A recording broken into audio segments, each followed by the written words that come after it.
Back in the old days, a refrigerator's freezer would frost up fairly quickly if you were opening them frequently to retrieve the food that they keep. Moisture within the air confined in the freezer compartment quickly collects on cold surfaces and freezes, forming frost. The more moist air allowed to enter the freezer compartment, the more frost would accumulate. That's one reason why keeping a good door seal is important. The same is true today. However, if everything is working properly, you never see any of the frost, because of the invention of the defrost cycle. Needing to manually defrost your refrigerator every 2 months is not very convenient, so most modern refrigerators have this automatic defrost cycle.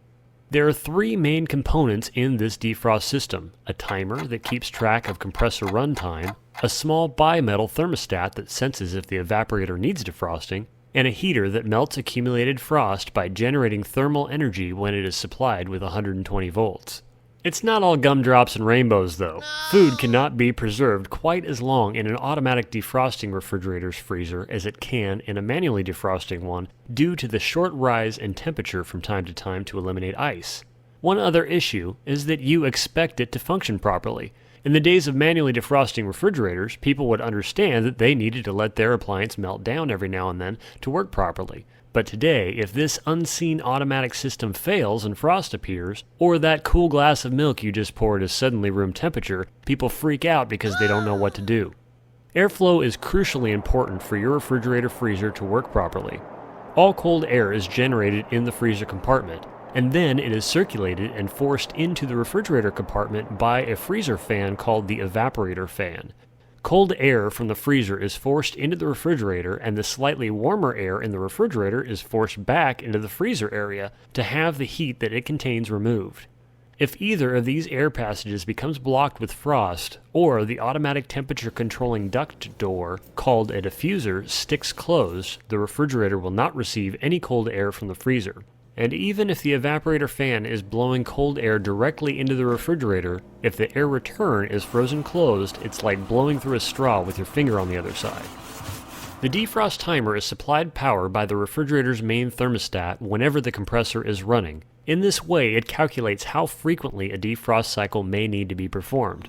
Most timers are set to initiate a defrost cycle after the compressor has run a collective 8 to 10 hours. Because the compressor is cycled on and off as needed by the refrigerator's control thermostat, this could take 10 hours if the compressor is running continually, or a few days if the doors stay closed. Most timers are mechanical. However, some models use a circuit board to perform the same task.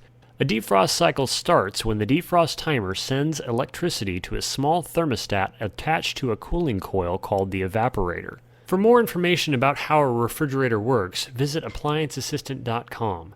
This thermostat is called a bimetal thermostat because it has 2 small contact strips that flex with temperature change to open or close a circuit.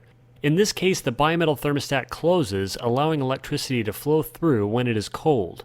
In this way, the refrigerator will not energize the defrost heater if there is no ice to melt. This thermostat is basically an automatic switch that is on when it is cold. If the thermostat is cold enough to be closed, electricity passes through it, allowing the heater to be energized. The heater temporarily becomes red hot, melting all the accumulated ice until the timer stops supplying power, or the bimetal thermostat warms up enough to open, breaking electrical flow. So now you know a little bit about how it works. Let's see what can go wrong in order of likelihood. The most common cause of defrost problems or ice buildup is user error. Let's just say you have one too many cold ones and forget to close the refrigerator door. In the morning, you sluggishly enter the kitchen for a cup of coffee and notice that the door is open, so you close it. All that moist air accumulated in the refrigerator's diffuser duct and became frost, blocking cold air from entering the refrigerator. Later that day, you're thinking about a nice cool beverage, only to discover that the milk is warm and smells funny. You could call a repair service, but this scenario can usually be corrected by unplugging the appliance and allowing it to thaw out the old-fashioned way. The most common mechanical failure is the bimetal thermostat failing to close and allowing power to flow through to energize the heater. The thermostat can be checked for continuity when it is cold. If everything is frozen and the thermostat has infinite resistance, it needs to be replaced. Sometimes the defrost timer will fail to send electricity when it should. Mechanical timers can be manually advanced with a flathead screwdriver in the clockwise direction slowly until a click is heard. At this point, electricity should be sent through the heater to the thermostat. Some simple voltage tests can determine where the problem lies. The circuit board style of defrost timer is a little more complicated to trick into a defrost cycle, so I'm not going to explain that. But you can see me do it on this video. Doing it wrong will definitely destroy the timer even if it was fine before, and if you're not careful you can be electrocuted. The last and least likely to fail is the heater itself.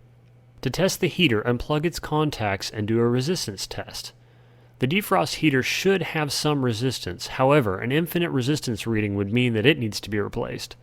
The entire defrost circuit can be tested when the freezer is cold by checking for continuity from before the thermostat through the defrost heater. If the thermostat is closed, you should have a low resistance reading, and you can assume that the defrost timer is not sending electricity. I hope this video was helpful and saves you a bunch of money. For more information on using test equipment and appliance repair troubleshooting, visit applianceassistant.com. Thanks for watching.